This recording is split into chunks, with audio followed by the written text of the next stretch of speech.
Business promotions అయినా personal promotions అయినా peak స్థాయిలో జరగాలంటే ఎన్ఎస్ఆర్ ప్రమోషన్స్ విభాగాన్ని సంప్రదించండి. నమస్తే, నేను మీ ప్రత్యూష. మీరు చూస్తున్నారు ఎన్ఎస్ఆర్ న్యూస్.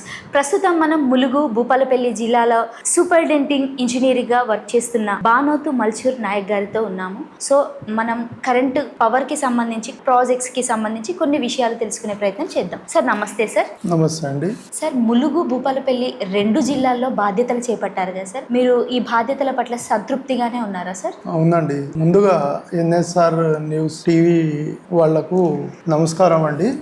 నా పేరు Banoth Malchur Nayak, superintending engineer, Bhupalpally and Mulugu రెండు డిస్ట్రిక్ట్స్ నేనే చూస్తున్నానండి.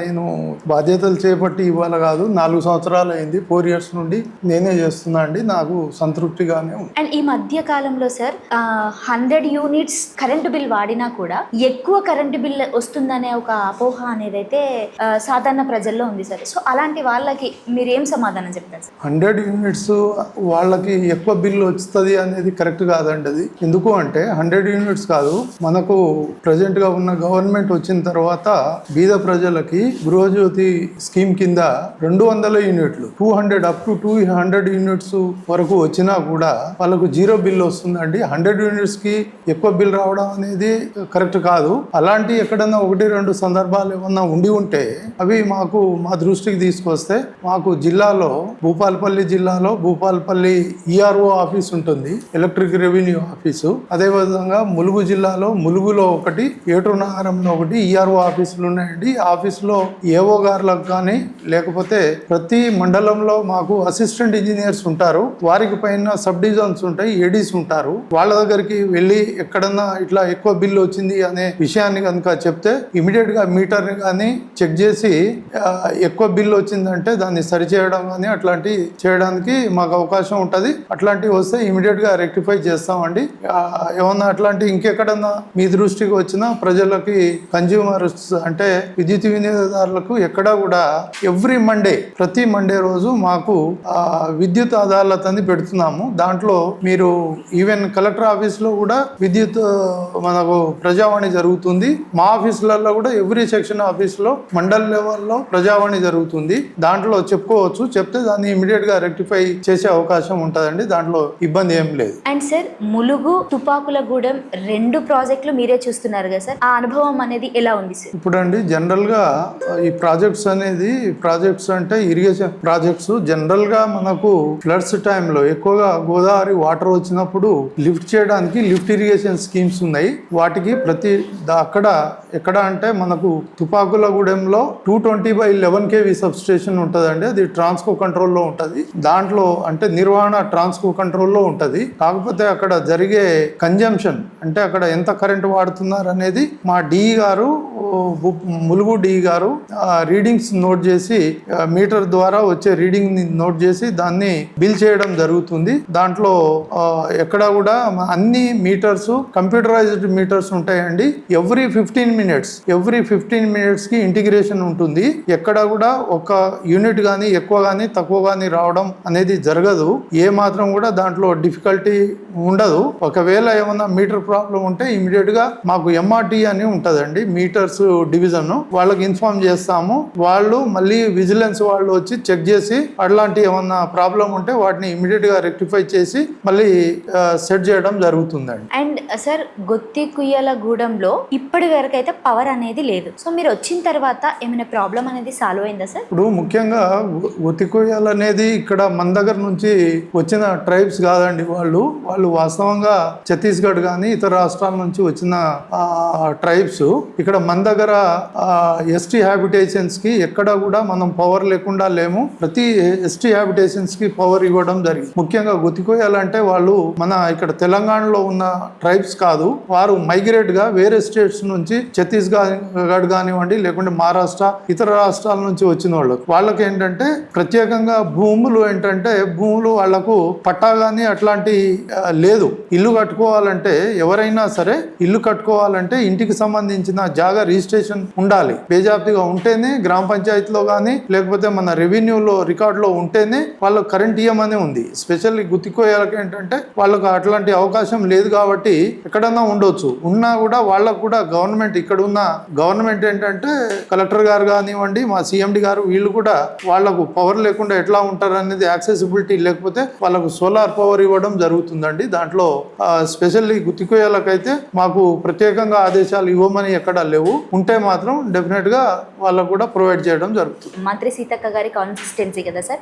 మంత్రి సీతక్క గారు కానీ, భూపాలపల్లి కలెక్టర్ కానీ, ములుగు కలెక్టర్ కానీ మనకు పవర్ కి సంబంధించి ఎలాంటి సహకారాలు కానీ చేస్తున్నారు సార్? ముఖ్యంగా చెప్పాలంటే ఇవి రెండు, భూపాలపల్లి అండ్ ములుగు అనేది మనకు గోదావరి పరివాహక ప్రాంతమైన జిల్లాలండి ఇవి. ఇంకొకటి ఏంటంటే అదే కాకుండా ఇక్కడ దగ్గర 74-75% ఫారెస్ట్ ఏరియా ఇది. ఈ ఏరియాకు సంబంధించి మనకు ములుగులో సీతక్క గారు మినిస్టర్ గా ఉన్నారు. అదే విధంగా కలెక్టర్ గారు, భూపాలపల్లి కలెక్టర్ గారు కానివ్వండి, ములుగు కలెక్టర్ గారు, వాళ్ళు మాకు ఎక్కడన్నా సబ్ స్టేషన్స్ కావాలనుకున్నా లేకపోతే ఎక్కడన్నా ఆఫీస్ కి ల్యాండ్ కావాలన్నా వారి యొక్క పూర్తి సహాయ సహకారాలు మాకు అందిస్తున్నారు. ఇప్పటికీ ములుగు జిల్లాలో ఇప్పటికీ 8 సబ్ స్టేషన్లు ఈ సంవత్సరంలో శాంక్షన్ అయినాయి. వాటికి కలెక్టర్ గారిని అప్రోచ్ అయితే 8 సబ్ స్టేషన్లకు సంబంధించిన ల్యాండ్స్ ఒక్కొక్క సబ్ స్టేషన్ కి ఎకరం చొప్పున వారు ఇమీడియట్ గా శాంక్షన్ చేయడం జరిగింది. అదే విధంగా భూపాలపల్లి జిల్లాలో 5 సబ్ స్టేషన్స్ శాంక్షన్ అయినాయి. వాటికి కూడా ఎక్కడ మేము అడగగానే భూపాలపల్లి కలెక్టర్ గారు కూడా స్పందించి మాకు అప్పటికప్పుడే సబ్ స్టేషన్ ల్యాండ్స్ శంకుస్థాపన చేయడం జరిగింది, ఇవ్వడం జరిగింది. పనులు కూడా చకచక జరుగుతున్నాయండి. అదే విధంగా గౌరవ మంత్రి వర్యులు మన జిల్లాలో ఉండడం అదృష్టంగా భావిస్తున్నాం. ఎందుకంటే వారి యొక్క చొరవతో ప్రతి ఎక్కడ కూడా మాకు ఏ మాత్రం ఇబ్బంది ఉన్నా కూడా వారి దృష్టికి తీసుకెళ్తే ఎలక్ట్రిసిటీకి సంబంధించిన విషయంలో వారి యొక్క సహాయ సహకారాలు మాకు 100% ఉన్నాయండి.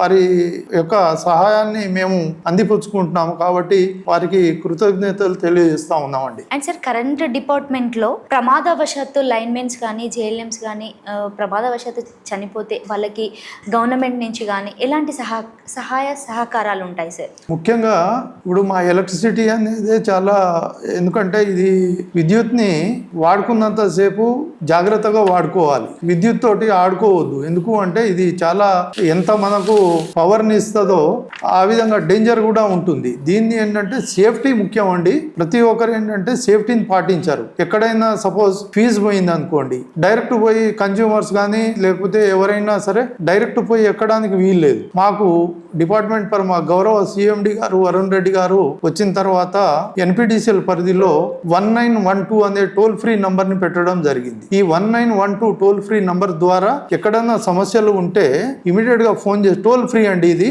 ₹1 కూడా మాకు ఛార్జ్ పడదు. ఫోన్ చేస్తే మాకు డైరెక్ట్ ఈ కాల్ కార్పొరేట్ ఆఫీస్ కి వెళ్తుంది వరంగల్ కి. వెళ్ళిన తర్వాత కార్పొరేట్ ఆఫీస్ నుంచి ఇంటర్న్ గా మళ్ళీ ఏ సర్కిల్ కి ఏ జిల్లాకు సంబంధించిందో ఆ జిల్లా కానివ్వండి డివిజన్ కి ఇమీడియట్ గా రెఫర్ చేసి మాకు రెఫర్ చేయడం జరుగుతుంది. దాని ద్వారా ఇమీడియట్ గా మేము ప్రాబ్లమ్ ని రిజాల్వ్ చేయడం జరుగుతుంది. కానీ కొన్ని చోట్ల ఏంటంటే రైతులు కానివ్వండి వినియోగదారులు వాళ్ళకు తెలియక డైరెక్ట్ లైన్ పైన ఎక్కడం జరుగుతుంది. లేకపోతే సిబ్బంది కూడా వాళ్ళు భద్రత పాటించకుండా లైన్ పైకి ఎక్కొద్దు. ఒకవేళ ఎక్కితే మాకు ప్రతి చోట పనిచేసే చోట రెండు వైపులా ఎర్త్ రాడ్స్ వేసుకోవడం జరుగుతుంది. ఎర్త్ రాడ్స్, హెల్మెట్స్, తర్వాత గ్లౌజెస్, సేఫ్టీ బెల్ట్స్ ఇవన్నీ పెట్టుకొని పనిచేయాల్సిన అవసరం ఉంది. అవి పెట్టుకోకుండా యాక్సిడెంట్స్ కొన్ని చోట్ల జరుగుతున్నాయి. ఎందుకంటే ఇవి పాటించకపోవడం వల్ల జరుగుతున్నాయి. అవి జరిగినప్పుడు డెఫినెట్ గా పైనుండి చాక్ ద్వారా కానీ లేకపోతే ఈ మనకు వర్షాకాలంలో ఏంటంటే ఎక్కువ థండర్ స్టోమ్స్ అంటే మెరుపులు ఉరుములు వచ్చినప్పుడు ఆటోమేటిక్ గా ఇండక్షన్ వచ్చి షాక్ వచ్చే అవకాశం ఉంది. కాబట్టి పనిచేసే ప్రదేశంలో 2 సైడ్స్ కనుక ఎర్త్ రాడ్ వేసుకొని డిశ్చార్జ్ చేస్తే మనకు ఏ మాత్రం కూడా ప్రాబ్లం ఉండదు. ఒకవేళ అట్లా చేయకుండా పడితే మా సిఎండి గారు ఇప్పటికీ అట్లా పనిచేయని వాళ్ళకు పెనాల్టీ వేయడం జరుగుతుంది. ఎవరన్నా అట్లా సేఫ్టీ పాటించకుండా పనిచేస్తే ఒక్కొక్క ఎంప్లాయీ దగ్గర కూడా వాళ్ళకు పెనాల్టీ వేయడం జరుగుతుంది, కాషన్ ఇవ్వడం జరుగుతుంది. అదే విధంగా బై ఛాన్స్ ఏమన్నా పడి దెబ్బలు తగిలితే ఆల్రెడీ వాళ్ళకి ఇన్సూరెన్స్ ఉంటుందండి. అదే విధంగా మాకు బ్యాంకు కూడా మా శాలరీస్ అకౌంట్ ద్వారా పర్మనెంట్ ఎంప్లాయీస్ కూడా ₹1,00,00,000 దాకా ఇన్సూరెన్స్ ఉంటుంది. దాంట్లో వాళ్ళకి అన్ని విధాల మెడికల్ ఫెసిలిటీతో సహా ఇన్సూరెన్స్ కూడా ఉంటది. అదే విధంగా కాంట్రాక్ట్ ఉద్యోగులకైతే ఎలాంటి ప్రమాద బీమా ఉంటది సార్? కాంట్రాక్ట్ ఉద్యోగులకు మా దగ్గర ఒక్కొక్క మండలానికి ఒక్కొక్క కాంట్రాక్టర్ ఉంటారండి. వాళ్ళకు సబ్ డివిజన్ లెవెల్లో అగ్రిమెంట్స్ ఉంటాయి. వాళ్ళు ఏంటంటే వాళ్ళకు వాళ్ళ దగ్గర ఉన్న ఎంప్లాయీస్ వాళ్ళ దగ్గర పనిచేసే కార్మికులకి గ్రూప్ ఇన్సూరెన్స్ ఉంటుంది, కంపల్సరీ గ్రూప్ ఇన్సూరెన్స్ ఉంటుంది, ఈపీఎఫ్ ఉంటుంది. దాని ద్వారా ఏమన్నా ప్రమాదం జరిగితే వాళ్ళకి ఏమన్నా డిజబిలిటీ అయితే గ్యారంటీగా వాళ్లకు ఇన్సూరెన్స్ వర్తింపజేస్తారు. వాళ్ళకు వాళ్ళ ఫ్యామిలీని ఆదుకోవడానికి అది చాలా హెల్ప్ఫుల్ గా ఉంటదండి. కాబట్టి ప్రతి కాంట్రాక్టర్ కి ఇచ్చే ముందే వాళ్ళ దగ్గర ఇన్సూరెన్స్ ఉందా లేదా, ఈపీఎఫ్ ఉందా లేదా అనేది చెక్ చేసుకున్న తర్వాత ఇస్తాం. కాబట్టి అట్లాంటి సమస్య ఏమి ఉత్పన్నం కాదండి. అండ్ సార్, ఇప్పుడు కరెంట్ ఎక్కువ తక్కువలు అనేటివి చాలా చూస్తూ ఉంటాం సార్. అంటే దానివల్ల ఇంట్లో కానీ పెద్ద పెద్ద ఆఫీసులలో కూడా ప్రమాదాలు అనేటివి జరుగుతూ ఉంటాయి. సో దానికి కారణం ఏంటి సార్? ఇప్పుడు ఒకటండి, కొంతమంది ఏం చేస్తారంటే శాంక్షన్ అప్పుడు సపోజ్ ఒక ఇంటికి సంబంధించి స్టార్టింగ్ లో 250 వాట్స్ లోడ్ తీసుకుంటారు. దాని తర్వాత ఫస్ట్ ఏముంటది, ఇంట్లో ఒక ఫ్యాన్, ఒక ట్యూబ్ లైట్, ఒక టీవీ, ఒక ఫ్రిడ్జ్ కొరకు తీసుకుంటారు. దాని తదనంతరం ఏం చేస్తారు, ఏసీ కానివ్వండి, కూలర్స్ కానివ్వండి, లేకపోతే మిక్సీ, గీజర్ లాంటిది పెట్టడం వల్ల ఏమైతుంది, ఎక్కువ లోడ్ అవుతుంది. అంటే మనం తీసుకున్న లోడ్ కంటే దాన్ని ఆ లోడ్ ఏమంటారంటే కాంట్రాక్టెడ్, మా దగ్గర కాంట్రాక్ట్ అయిన లోడ్ అనమాట. కాంట్రాక్టెడ్ మాక్సిమం డిమాండ్ ఉంటుంది. కానీ ఇవన్నీ పెట్టుకోవడం వల్ల మేము అనుకున్న దానికంటే, నేను 100 kVA ట్రాన్స్ఫార్మర్ పెట్టాను అనుకోండి, మీరు లోడు 150 వాడారు అనుకోండి, అప్పుడు ఏమైతుంది అంటే ఒక మనిషి 50 kgలు మోసే మనిషిని 100 kgలు వేస్తే ఏమైతాడు, పడిపోతాడు. కాబట్టి ఓవర్లోడ్ అవుతుంది డెఫినెట్ గా. అందుకే ప్రతి కన్జ్యూమర్ ఏంటంటే వాళ్ళు ఎంత లోడ్ వాడుతున్నారో అవి రిజిస్టర్ చేయించుకోవాలి. చేస్తే మాకు రికార్డులోకి వస్తుంది. వచ్చినప్పుడు ఇంకో ట్రాన్స్ఫార్మర్ పెట్టడానికి అవకాశం ఉంటుంది. కాబట్టి అడిషనల్ గా ఇంకో ట్రాన్స్ఫార్మర్ పెట్టడం జరుగుతుందండి. అండ్ సార్, ఇప్పుడు ప్రజల్లో కరెంటు బిల్ అనేది ఎక్కువ వసూలు చేస్తున్నారు అనేది ఒక నెగిటివ్ రూమర్ గా మారిపోయింది సార్. అసలు దానికోసం మీరు ప్రజలకు ఏమని సమాధానం చెప్తారు? అసలు ఎక్కువ బిల్ అనేది క్వశ్చనే లేదండి. అది వాడిన దాన్ని బట్టే బిల్ వస్తుంది. మీరు వాడని దానికి గతంలో పాతకాలంలో చక్రం మీటర్స్ ఉండేది. ఆ పాత మీటర్స్ ఏం చేసేది, అది ఒక్కోసారి ఏమన్నా ఎర్రర్ వస్తే ఎక్కువ తిరగడం వల్ల బిల్లు ఎక్కువ వచ్చే అవకాశం ఉండేది. ఇప్పుడు అన్ని కంప్యూటరైజ్. మీకు ఆల్రెడీ చెప్పినాను, ఏ మీటర్ అయినా ఇంటిగ్రేషన్ పీరియడ్ 15 minutes, 15 నిమిషాల్లో ఏం జరిగిందో దాంట్లో కంప్యూటర్లో రికార్డ్ అవుతుంది. కంప్యూటర్ని మేము మార్చలేం కదా, దానికి టెస్టింగ్ ఉంటుంది. మాకు ఎంఆర్టీ ల్యాబ్ ఉంటుంది. ల్యాబ్లో కనుక టెస్ట్ చేపిస్తే దాంట్లో ఏ నిమిషంలో మీరు ఏ నిమిషానికి ఎంత కరెంట్ వాడుకున్నది రికార్డ్ అవుతుంది. కాబట్టి ఎక్కువ వాడారు తక్కువ వాడారు అనే క్వశ్చనే వచ్చే అవకాశం లేదు. అట్లాంటి ఒకవేళ ఏమన్నా కొన్ని కంప్యూటరైజ్డ్ ఏమన్నా ఎర్రర్స్ వస్తే వాటికి ఎంఆర్టీలో టెస్ట్ చేయడం జరుగుతుంది. టెస్ట్ చేసి ఏమన్నా ఎక్కువ వచ్చి ఉంటే వాటిని ఇమీడియట్ గా జేఈ అంటారు, జనరల్ ఎంట్రీ పెట్టి తీసేయడం జరుగుతుందండి. కన్జ్యూమర్స్ మీద ఎట్లాంటి భారం పడే అవకాశం లేదు. అట్లాంటిది మాకు ప్రతి సోమవారం రోజు జరిగే ఈ విద్యుత్ వినియోగదారుల యొక్క ప్రజావాణిలో అవి చెప్పుకుంటే వాటిని ఇమీడియట్ గా సరి చేయడానికి అవకాశం ఉంటుందిగా. ఇప్పుడు వచ్చేదంతా వర్షాకాలం సార్. సో రైతులకు మీరు ఎలాంటి ఇన్ఫర్మేషన్ ఇద్దాం అనుకుంటున్నారు? ఎందుకంటే చాలా ప్రమాదాలు అనేటివి జరుగుతూ ఉంటాయి వర్షాకాలంలో. సో మీరు ఎలాంటి ఇన్ఫర్మేషన్ ఇద్దాం అనుకుంటున్నారు? మేము ముఖ్యంగా రైతులకు కానివ్వండి, విద్యుత్ వినియోగదారులకు నమస్కరించి తెలియజేసేది ఏంటంటే, భూపాలపల్లి అండ్ ములుగు జిల్లాలో ఉన్న రైతు సోదరులు కానివ్వండి, లేకపోతే విద్యుత్ వాడకందారులు కానివ్వండి, ఎట్టి పరిస్థితుల్లో వర్షాకాలంలో ఏంటంటే మనకు వెదర్ చేంజింగ్ వల్ల, వర్షాలు ఎక్కువగా ఉండడం వల్ల, ఈ ఏమైతుంది వర్షాలు ఎక్కువగా పడడం వల్ల వాగులు, తర్వాత మనకు ఆల్రెడీ చెప్పినాను గోదావరి పరివాహక ప్రాంతం ఎక్కువ మన దగ్గర, పోల్స్ కానీ డ్యామేజ్ అయ్యే అవకాశం ఉంటుంది, లేకపోతే కింద పడిపోయే అవకాశం ఉంటుంది. అలాంటప్పుడు డైరెక్ట్ గా నేరుగా పోయి పట్టుకోవద్దండి. ఏమన్నా మీకు ఈవెన్ ట్రాన్స్ఫార్మర్ ఫీజులు పోయినా మీరు డైరెక్ట్ గా నేరుగా పోయి వేసుకోవద్దు. మాకు ప్రతి మండలంలో ఒక ఏఈ ఉంటారు.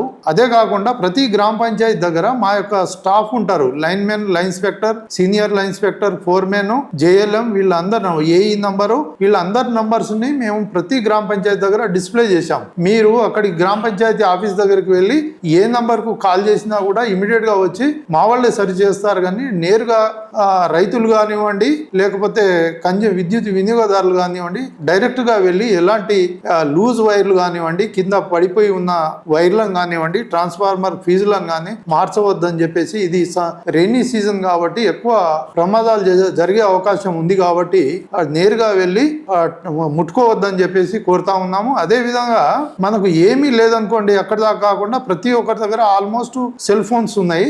1912 నంబర్ కి కాల్ చేస్తే ఇది టోల్ ఫ్రీ అండి, మీకు ఛార్జ్ కూడా పడదు.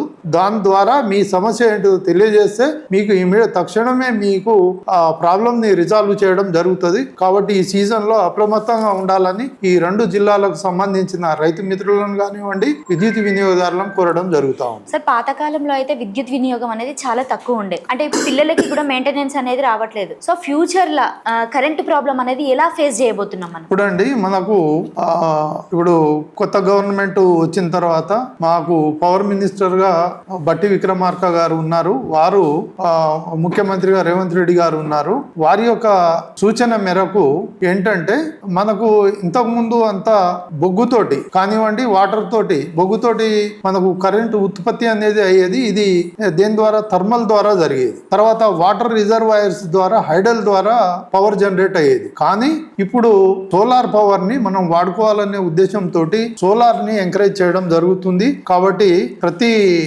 హ్యాబిటేషన్స్ కానివ్వండి, ఎక్కడన్నా ఓపెన్ స్పేస్ కానివ్వండి, లేకపోతే మనకు రూఫ్ టాప్ అంటే బిల్డింగ్ కానీ దానిపైన ఉండి స్పేస్ ఉంటే దానిపైన సోలార్ పెట్టుకోవడానికి అన్ని విధాలుగా సబ్సిడీస్ అవన్నీ ఉన్నాయి.